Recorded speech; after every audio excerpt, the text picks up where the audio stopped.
Números capítulo 27, a lei acerca das ordenanças. E chegaram as filhas de Zelofeade, filho de Ever, filho de Gileade, filho de Maquir, filho de Manassés, entre as famílias de Manassés, filho de José.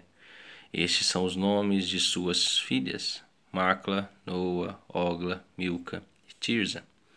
E puseram-se diante de Moisés e diante de Eleazar, o sacerdote, diante dos príncipes e de toda a congregação, à porta da tenda da congregação, dizendo: Nosso pai morreu no deserto, e não estava entre a congregação dos que se congregaram contra o Senhor na congregação de Coré, mas morreu no seu próprio pecado e não teve filhos.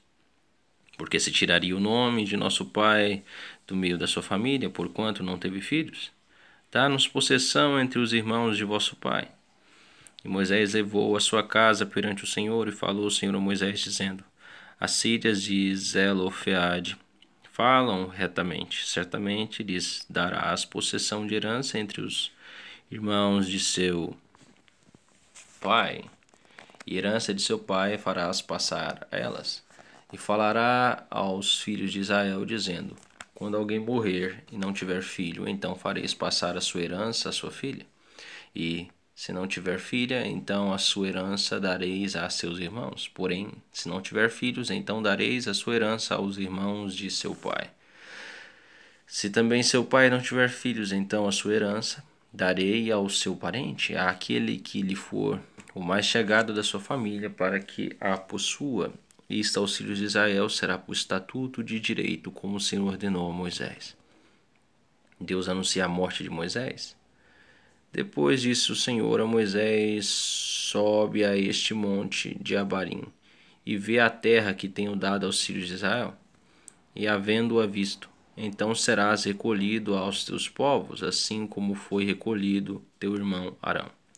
Porquanto rebeldes fostes no deserto de Zim, na tenda da congregação, ao meu mandado de me santificar nas águas diante dos seus olhos. Estas são as águas de Meribá de Cádiz, no deserto de Zim. Então falou Moisés ao Senhor, dizendo: O Senhor, Deus dos espíritos de toda a carne, ponha um homem sobre esta congregação, que saia diante deles, e que entre diante deles, e que os faça sair, e que os faça entrar, para que a congregação do Senhor não seja como ovelhas que não tem pastor.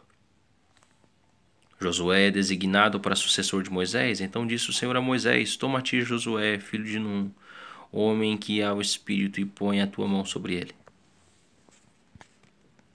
E apressando-o perante Eleazar, o sacerdote, perante toda a congregação, e dá-lhe mandamentos aos olhos deles, e põe sobre ele da tua glória, para que obedeça toda a congregação dos filhos de Israel. E se porá perante Eleazar, o sacerdote, o qual por ele consultará, segundo o juízo de Urim, perante o Senhor, conforme o seu dito sairão, e conforme o seu dito entrarão, ele e todos os filhos de Israel com ele e toda a congregação. E fez Moisés como o Senhor lhe ordenara, porque tomou a Josué e apresentou-o perante Eleazar, o sacerdote, perante toda a congregação. E sobre ele pôs as suas mãos e lhe deu mandamentos, como o Senhor ordenara, pela mão de Moisés. Se Deus quiser, amanhã, capítulo 28 de Números. Tenha todos um maravilhoso dia.